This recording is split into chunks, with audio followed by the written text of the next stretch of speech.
नमस्कार विद्यार्थी मित्रांनो, मी गायत्री महाजन गायत्री ऑनलाइन अकॅडमी या यूट्यूब चॅनलमध्ये तुम्हा सगळ्यांचं मनापासून स्वागत करते। कसे आहात विद्यार्थी मित्रांनो आणि अभ्यास कसा चालू आहे तुमचा? आपण दररोज काहीतरी नवीन टॉपिक घेत आहोत किंवा सराव प्रश्न घेत आहोत। आजचा आपला कुठला स्पेशल टॉपिक नाही, तर आज आपण घेणार आहोत सराव प्रश्न। ठीक आहे, चला तर ओढूया पहिल्या प्रश्नाकडे। आता पहिला प्रश्न सगळ्यांना बोर्डवर दिसतोय, खालीलपैकी सर्वात लहान संख्या कोणती? आणि दशांश पूर्णांकातले काही तुम्हाला 4 ऑप्शन दिसतात, बरोबर आहे? 4 संख्या दिसतात। आता पहिलं ऑप्शन काय? 0.105, नेक्स्ट आहे 0.501, नेक्स्ट आहे 0.015 आणि नेक्स्ट आहे 0.15। आता याच्यामध्ये जर तुम्ही बघितलं तर इथे 1 2 3 घर सोडून पॉइंट आहे, इथे सुद्धा 1 2 3 घर सोडून पॉइंट, इथे सुद्धा 1 2 3 घर सोडून पॉइंट, आता इथे मात्र 2 घर सोडून पॉइंट आहे। अशा वेळेस कन्फ्यूज व्हायचं नाही, याला सुद्धा 3 घर करू शकता तुम्ही। 0.150 ही व्हॅल्यू झाली जर 3 घर सोडून पॉइंट केले तर आपण, बरोबर?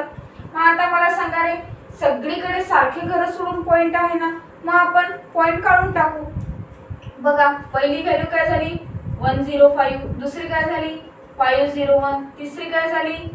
015 म्हणजेच काय? 15, बरोबर आहे? आणि नेक्स्ट काय झाली? 150। आता मला सांगा, या सगळ्यांपैकी लहान संख्या कोणती आहे? ही 105, 501, 15 की 150? सगळ्यांचं उत्तर असेल 15, म्हणजे 0.015 इज द स्मॉलेस्ट नंबर। ठीक आहे, म्हणजे हा काय झाला? लहान संख्या झाली। याचा ऑप्शन काय असणार? Option C is the correct answer. Clear आहे सगळ्यांना? चला वळूया नेक्स्ट क्वेश्चन कडे। सेम टाइप ऑफ क्वेश्चन आहे। ठीक आहे, बघा काय प्रश्न दिसतोय, खालीलपैकी सर्वात मोठी संख्या कोणती? आता जर तुम्हाला पॉइंट सगळीकडे पॉइंट दिसताय, 2 3 एक घर सोडून आणि 4 घर सोडून, बरोबर आहे? आता जर तुम्हाला माहिती असेल की पॉइंट नंतर म्हणजे 0 नंतर जेवढे घर सोडून कमी घर सोडून पॉइंट असेल ती काय असते? मोठी संख्या असते। आता मला सांगा, इथे किती घर सोडून आहे? 2 घर सोडून आहे। इथे किती घर सोडून आहे? 3 घर सोडून आहे। इथे किती घर सोडून आहे? 1 घर सोडूनच पॉइंट आहे। आणि इथे किती? 4 घर सोडून पॉइंट आहे। म्हणजे जेवढे कमी घर सोडून पॉइंट असेल ती सगळ्यात मोठी संख्या असते। ती काय? सगळ्यात मोठी संख्या असते। मग यामधली मोठी संख्या कोणती आहे? Option C. विद्यार्थी मित्रांनो, जेव्हा लहान संख्या घ्यायची असते तेव्हा जेवढे जास्त घर सोडून पॉइंट असेल तेवढी ती संख्या काय असते? लहान असते। मग आता इथे जर म्हणाल तर सगळीकडे 3 घर सोडूनच पॉइंट होते, एकाच ठिकाणी 2 घर, मग आपण त्याला 3 घर केलं। मग त्यापैकी कुठली लहान आहे ते डिटेक्ट केलं। क्लियर आहे? पण जेव्हा मोठी संख्या घ्यायची असते तेव्हा पॉइंट नंतर जेवढे कमी घर असेल, जेवढे कमी घर सोडून पॉइंट असेल तेवढी ती संख्या काय असते? मोठी असते। समजले सगळ्यांना? मग यामधली सर्वात मोठी संख्या कोणती आहे? 0.7। कुठेही जाऊ नका, नेक्स्ट एक्झाम्पल लगेचच। चला तर विद्यार्थी मित्रांनो, सगळ्यांना बोर्डवर एक एक्झाम्पल दिसते। एक रक्कम सरळ व्याजाने 4 वर्षात 3 पट होते। किती वर्षात? 4 वर्षात 3 पट होते, तर ती रक्कम किती वर्षात 11 पट होईल? असा प्रश्न आहे। म्हणजे 4 वर्षात 3 पट रक्कम होते, तर 11 पट होण्यासाठी त्याला किती वर्ष लागतील असा प्रश्न आहे। किती पट म्हटलंय रे? 4 पट। लिहून घ्या। लिहिलंय? आपण हा प्रश्न ट्रिकने सॉल्व्ह करणार आहोत। किती पट म्हटलंय? 4 पट। लिहिलंय? नंतर त्यांनी काय म्हटलंय? 3 पट होते। मग जेवढे पट होते की नाही, 3 पट होते ना, तर 3 पट मधून -1 करायचं। किती राहिले? 2। मग ते 2 लिहायचं खाली। ठीक आहे, छेदामध्ये ही संख्या लिहायची। लिहिली? म्हणजे त्यांनी म्हटलं की 4 वर्षात लिहिलं। किती पट होते? 3 पट होते। तर 3 पटचे काय करायचे? 3 पट मधून -1 करायचं आणि आलेलं लिहायचं छेदामध्ये। इथं करायचा गुणाकार। ठीक आहे, त्यांनी पुढे काय म्हटलेलं आहे? तर ती रक्कम किती वर्षात 11 पट होईल? म्हणजे 11 पट होण्यासाठी किती वर्ष लागतील? किती म्हटलेलं आहे? 11 पट। पुन्हा जेव्हा आपण या पट मधून -1 केला, या पट मधून सुद्धा -1 करा। किती राहिले रे? 10। आणि याला गुणायचं इथे 10 ने। कुठले घेतले आपण? 11 पट होते, त्याला -1 केलंय, 10 आलं। मग आता बघा, 2 1 जा 2, 2 2 जा 4, 10 गुणिले 2 किती आलं? 20। म्हणजे ती रक्कम 11 पट होण्यासाठी किती वर्ष लागतील? 20 वर्ष लागतील। सोपा होता की नाही प्रश्न? पुन्हा एकदा सांगते, ट्रिकने सॉल्व्ह करतोय आपण। एक रक्कम सरळ व्याजाने 4 वर्षात 3 पट होते। 4 वर्षात होते, 4 वर्ष गेली। 3 पट म्हटलेलं आहे, जेवढे पट म्हटले त्यातून -1 करायचं आणि तो लिहायचा छेदामध्ये. लिहिलंय आपण, ठीक आहे. पुढे काय म्हटलेलं आहे, तीच रक्कम 11 पट होण्यासाठी किती वर्ष लागतील. मग 11 पट म्हटलेलं आहे म्हणून 11 पट मधून -1 केला आणि तो वर्षाच्या बाजूला लिहिला आणि त्यांनी काय केलं, गुणाकार केला. मग आता सिम्प्लिफाय करायचं याला. 2 1 जा 2, 2 2 जा 4, बरोबर आहे. आणि 2 × 10 किती आलं, 20. म्हणजे 20 वर्ष लागतील 11 पट होण्यासाठी. सोपं आहे की नाही रे, काहीतरी कठीण आहे का. नेक्स्ट एक्झाम्पल सेम टाईपने सॉल्व्ह करणार आहोत. बघा तुमच्यासाठी सेम प्रॉब्लेम तुम्हाला बोर्डवर दिसते. एक रक्कम सरळ व्याजाने 4 वर्षात 2 पट होते. मगाशी किती होतं, 4 वर्षात 3 पट होतं, ठीक आहे. तर ती रक्कम किती वर्षात 10 पट होईल. पहिले वर्ष लिहायची. किती वर्ष म्हटलेले आहे, 4 वर्ष. किती पट होते, 2 पट. 2 मधून काय करायचं, -1. किती राहिला, 1. तो 1 लिहायचा छेदामध्ये, ठीक आहे. लिहिलेला आहे. नेक्स्ट काय म्हटलेलं आहे, तर ती 10 पट होण्यासाठी किती वर्ष लागेल, बरोबर आहे. मग 10 पट म्हटलेलं आहे. 10 पट मधून काय करायचं, -1. किती राहिले, 9. ते 9 कुठे करायचे, इथे मल्टिप्लाय करायचे. चला छेद काय म्हणजे काही विशेष नाही. 9 चौक 36 म्हणजे किती वर्ष लागणार आहे, 36 वर्ष लागणार आहे. सेम एक्झाम्पल तुम्हाला होमवर्क देऊ का, जमेल ना. काहीतरी कठीण आहे का, काहीही कठीण नाही. एकदम सरळ ट्रिकने आपण सॉल्व्ह करतोय आणि खूप सोपी ट्रिक आहे. काहीतरी लक्षात ठेवण्यासारखं असं खूप किचकट असेल तर भापट पसारा मीच सांगत नाही. ज्या ट्रिक इझी आहे आणि सगळ्यात सेम क्वेश्चनला लागू होतात त्याच ट्रिक मी तुम्हाला सांगत असते. बघूया नेक्स्ट क्वेश्चन लगेचच, आणि तो होमवर्क असणार आहे. त्याचा आन्सर तुम्हाला कमेंट बॉक्समध्ये 100% द्यायचा आहे. क्लिअर आहे. चला तर विद्यार्थी मित्रांनो, सगळ्यांनी स्क्रीनशॉट काढून घ्या आणि या क्वेश्चनचा आन्सर मला कमेंट बॉक्समध्ये नक्की सांगा. बघा काय म्हटलंय, एक रक्कम सरळ व्याजाने 3 वर्षात 2 पट होते. तर तीच रक्कम तर किती वर्षात ती 6 पट होईल. म्हणजे ती रक्कम किती वर्षात 6 पट होणार आहे. सेम मेथडनी करा, तुमचा आन्सर 100% येणार आहे आणि तुम्ही करेक्ट आन्सर मला कमेंट बॉक्समध्ये नक्की सांगायचं आहे. चला वळूया नेक्स्ट क्वेश्चन कडे लगेच. मित्रांनो, काही वेगळ्या प्रकारचं एक्झाम्पल तुम्हाला दिसते बोर्डवर आणि अशा प्रकारचे एक्झाम्पल कसे सॉल्व्ह करायचे तेही ट्रिकने हेच आपण बघणार आहोत, ठीक आहे. आणि मी तुम्हाला सांगितलेलं आहे की आपण एकाच टाईपवरचे 2-2, 3-3 प्रश्न घेणार जेणेकरून तुमचा सरावही होईल आणि ती ट्रिक तुम्हाला छान पद्धतीने लक्षात राहील. बघा काय दिसतंय, वर्गमुळात 10 + 2 आणि पुन्हा वर्गमुळात किती आहे, 21. मग अशा वेळेस काय करायचं, लहान वर्गमुळात किती दिलेले आहे, 21 दिलेले आहे. आता खरं तर 21चं वर्गमूळ निघत नाही.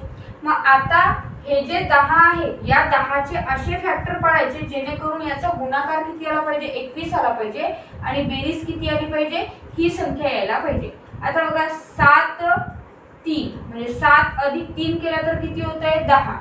7 × 3 केलं तर किती होत आहे, 21 होत आहे. मी काय म्हटलं बघा, लहान वर्गमुळात जी संख्या दिलेली आहे ती संख्या उचलायची. उचलली आपण, घेतलं हे. खरं तर याचं वर्गमूळ निघतं का, नाही निघत. जर वर्गमूळ निघालं असतं तर आपण डिरेक्टली सॉल्व्ह केलं असतं. पण अशा क्वेश्चनच्या वेळेस काय करायचं, मग हा प्रश्न आहे की नाही. तर लहान वर्गमुळाच्या संख्येतले असे फॅक्टर पडायचे जेणेकरून त्याचे फॅक्टरचं मल्टिप्लिकेशन काय यायला पाहिजे, ही लहान वर्गमुळातली संख्या, आणि त्याची ऍडिशन केली तर काय यायला पाहिजे, ही मोठ्या वर्गमुळातली संख्या दिलेली आहे ती यायला पाहिजे, बरोबर. मग आता बघा 7 त्रिक 21 आणि 7 आणि 3 किती झाले, 10 झालं. उत्तर मिळाले आपल्याला. काय मिळाले, या प्रश्नाचं जे उत्तर आहे ते आहे वर्गमुळात 7 अधिक वर्गमुळात 3. अधिक का घेतलं, कारण मधलं साइन कुठला आहे, प्लसचा आहे. सेम क्वेश्चन पहिला नसेल समजला तर नेक्स्ट क्वेश्चन मध्ये 100% समजणार आहे. चला लक्ष द्या, मन लावून बघत राहा. विद्यार्थी मित्रांनो, याचं उत्तर विचारलेलं आहे. छोट्या वर्गमुळात काय संख्या आहे, 15 आहे, बरोबर आहे. 15ची काय करायचे, असे फॅक्टर पाडायचे ज्याची बेरीज काय आली पाहिजे, 8 आली पाहिजे आणि ज्याचे गुणाकार केला तर किती आला पाहिजे, 15. मग बघा 5 × 3 केलं तर किती मिळत आहे, 15. 5 + 3 केलं तर किती मिळत आहे, 8, बरोबर. मग झालं, उत्तर मिळालेलं आहे. वर्गमुळात 5 अधिक वर्गमुळात 3 हे काय या प्रश्नाचं उत्तर आहे. सोपं आहे की नाही रे, काहीतरी कठीण आहे का सांगा मला. एकदम सोपं आहे. सेम क्वेश्चन तुमच्यासाठी पुन्हा एकदा घेणार. आता बऱ्याच जणांचा असाही प्रश्न असेल, सर इथे मॅडम इथे मायनस असेल तर काय करायचं, ते सुद्धा सांगते. क्लिअर आहे. चला बघूया नेक्स्ट एक्झाम्पल लगेच. मित्रांनो सगळ्यांना बोर्डवर प्रॉब्लेम दिसतंय. काय आहे, आधीच्या प्रॉब्लेम मध्ये इथे प्लस होता, आताच्या प्रॉब्लेम मध्ये इथे मायनस आहे, एवढाच चेंज आहे. ठीक आहे, मी काय म्हटलं, लहान वर्गमूळ उचलायचं. उचललं किती रे, 30 आहे. या 30 चे असे फॅक्टर पडायचे जेणेकरून गुणाकार 30 आला पाहिजे आणि त्यांची बेरीज वजाबाकी जे काय करत आहे आपण बेरीज करतोय ती काय आली पाहिजे, 11 आली पाहिजे. बरोबर. मग आता बघा 6 गुणिले 5, 6 पंचे किती होतात रे, 30 होतात. 6 अधिक 5 केले तर किती होतात, 11 होतात. क्लिअर आहे. झालं, उत्तर मिळालेलं आहे. उत्तर काय मिळालं आपल्याला बघा, वर्गमुळात 6 वर्गमुळात 5. आता मधला साइन कुठला आहे, मायनसचं, म्हणून इथे साइन काय द्यायचं, मायनस द्यायचं. या आधी इथे प्लस होतं म्हणून आपण प्लस केलं होतं.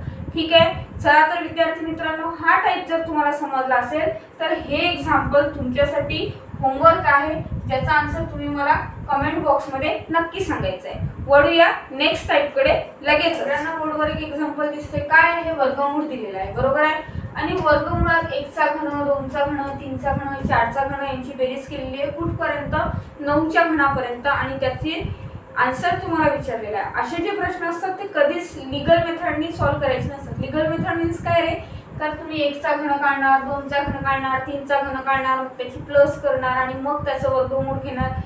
अशा टाइपनी हे सॉल्व्ह करायचे नसतात. का, कारण याच्यामध्ये ॲक्युरेसी खूप कमी असते, कारण कुठेतरी कॅल्क्युलेशन मध्ये गडबड होऊ शकते, प्रेशर असतं आपल्याला एक्झामचं, प्लस आपला वेळ एवढा जास्त जातो की त्या आपला वेळ निघून जातो. या टेन्शननेच आपलं काय होतं, अर्धा प्रॉब्लेम चुकायला लागतो. बरोबर आहे. मग यासाठी यूज करायची असते ती ट्रिक. बघा काय सांगते. काय म्हटलेलं आहे, वर्गमूळ दिलेला आहे आणि त्यामध्ये घन दिलेले आहे आणि त्याची काय आहे, बेरीज आहे. जेव्हा असे सिक्वेन्सने घन येतात तेव्हा शेवटचा नंबर उचलायचा. उचला, किती आहे शेवटचा नंबर, 9 आहे. घेतला, शेवटच्या नंबरचा पुढचा नंबर घ्यायचा, 10 डिवाइड बाय 2 करायचं, कंपल्सरी 2 करायचं. आता बघा 2 1 जा 2, 2 5 जा 10, 5 9 जा 45. आन्सर काय मिळालं तुम्हाला, 45. बघा किती फास्ट केलेलं आहे. काहीतरी वेळ लागला का, नाही. काही जण तर तोंडी पण करू शकतील. आता तुम्हाला सांगायचं असते, समजून सांगायचं असते म्हणून मी प्रत्येक गोष्ट रीतसर मांडत नेते. बरोबर आहे ना. पण जेव्हा एक्झाम मध्ये करायचंय तेव्हा तुम्ही ओरली पण काही कॅल्क्युलेशन्स करू शकता. सोपं आहे की नाही रे. नेक्स्ट एक्झाम्पल बघूया लगेच. सेम टाईपचा प्रॉब्लेम आहे. तिथे 9 होता, इथे काय 11 चा घन आहे. कुठपर्यंत बेरीज करायची, 11 च्या घनापर्यंत आणि त्याचं वर्गमूळ फाइंड आउट करायचंय. काय ट्रिक सांगितले रे, शेवटचा नंबर घ्यायचा. घेतलाय मॅडम, हा व्हेरी गुड. नेक्स्ट काय करायचं, त्याचा पुढचा नंबर घ्यायचा. त्याचा काय घ्यायचा, पुढचा नंबर. 11 च्या पुढचा नंबर काय येतो, 12 आणि कंपल्सरी डिवाइडेड बाय काय करायचं, 2. 2 1 जा 2, 2 6 जा 12, 6 × 11 किती झाले, 66. काहीतरी कठीण आहे का सांगा. किती इझी मेथडनी सॉल्व्ह करतोय आपण. बरोबर आहे ना. नेक्स्ट एक्झाम्पल तुमच्यासाठी होमवर्क असणार आहे आणि त्या होमवर्कचा आन्सर मला कमेंट बॉक्समध्ये 100% द्यायचा आहे. विद्यार्थी मित्रांनो, सगळ्यांना बोर्डवर प्रॉब्लेम दिसतोय, स्क्रीनशॉट काढून घ्या. हा तुमच्यासाठी होमवर्क असणार आहे आणि या होमवर्कचा आन्सर मला कमेंट बॉक्समध्ये नक्की द्यायचा आहे. सोबतच मी घेत असलेला प्रत्येक टाईप हा तुम्ही बुकवर नोट डाऊन करत चला, जेणेकरून तुम्हाला एक्झामच्या वेळेस फक्त व्हिडिओ पाहण्याची गरज नाही तर फक्त ओव्हरलुक करण्याची गरज भासेल. आणि प्रॅक्टिस तर तुम्ही करतच आहात, 100% खात्री आहे मला. बरोबर आहे ना. कारण शिकवतेच एवढ्या छान पद्धतीनं की ते तुम्ही कधीही विसरणार नाही. आपण विसरत नसतो पण तरीही सराव हा आवश्यक असतो. Practice make man perfect. Next example लगेच. मित्रांनो, सगळ्यांना बोर्डवर प्रॉब्लेम दिसतोय. 81 चे वर्गमूळ किती. आता बऱ्याच जणांचं उत्तर असेल, मॅडम हा काय प्रश्न, 9 येतं की आन्सर. बरोबर आहे ना. 9 आन्सर येणार नाही. असे प्रश्न आपल्याला फसवण्यासाठी विचारले जातात. बरोबर आहे ना. गुगली टाकतात आपल्याला हे प्रश्न. सोपे असतात तरीही चुकतो आपण. आता वर्गमुळात 81 चे वर्गमूळ विचारलेले आहे. प्रश्न बघा काय आहे, वर्गमुळात 81 चे वर्गमूळ. आता वर्गमुळात 81 ची संख्या काय होते रे, 81 ची व्हॅल्यू काय आली, 9. कसं लिहिते बघा, वर्गमुळात 81 म्हणजे याची व्हॅल्यू काय आली, 9 आली. बरोबर आहे. पुन्हा काय, 9 चे वर्गमूळ. 9 चे वर्गमूळ म्हणजे वर्गमुळात 9 ची व्हॅल्यू काय भेटणार आहे, 3. म्हणजे या प्रश्नाचं उत्तर काय आहे, 3 इज द करेक्ट आन्सर. बरोबर आहे, सोपं आहे की नाही? म्हणूनच म्हटलं की काही प्रश्न दिसतात तेवढे सोपे नसतात. म्हणतो ना आपण काही लोक दिसतात तेवढे छान नसतात, तसंच आहे ते. काही प्रश्न दिसतात तेवढे सोपे नसतात, असतात सोपी पण ते आपल्याला फसवतात आणि आपल्याला फसायचं नाहीये, कारण आपल्याला 100% पोस्ट काढायची आहे. म्हणूनच अशा प्रश्नांकडे जरा बारकाईने बघा. ठीक आहे, नेक्स्ट एक्झाम्पल लगेच. ते विद्यार्थी मित्रांनो सगळ्यांना बोर्डवर काय आहे, 625 चे वर्गमूळ. आता पुन्हा तीच मेथड वापरायची जी आधी केली. काय म्हटलंय, वर्गमुळात 625 ची व्हॅल्यू काय येते रे, 25 येते. आणि 25 चे वर्गमूळ म्हटलेलं आहे, 25 चे वर्गमूळ. मग काय करायचं, वर्गमुळात 25 म्हणजे त्याची व्हॅल्यू काय मिळणार, 5. म्हणजे 5 काय आहे, हे या प्रश्नाचं करेक्ट आन्सर आहे. सोपं आहे की नाही? चला तर विद्यार्थी मित्रांनो, आजचा व्हिडिओ कसा वाटला हे मला कमेंट बॉक्समध्ये नक्की सांगा. त्यानंतर दिलेलं होमवर्क रेग्युलर करत राहा, त्याचा आन्सर मला कमेंट बॉक्समध्ये नक्की सांगत चला. त्यानंतर सगळे पॉईंट नोट डाऊन करत चला, जेणेकरून तुम्हाला at the end of paper जेव्हा तुम्ही पेपर द्यायला जाल तेव्हा तुम्हाला जस्ट काय करावं लागेल, ओव्हरलुक करावं लागेल. आणि व्हिडिओ कसा वाटला ते कमेंट बॉक्समध्ये नक्की सांगा. व्हिडिओ आवडल्यास लाईक करा, सबस्क्राईब करा आणि शेअर करायला विसरू नका. भेटूया आपण अशाच छान प्रश्नांसोबत नेक्स्ट व्हिडिओमध्ये. तब तक के लिए बाय.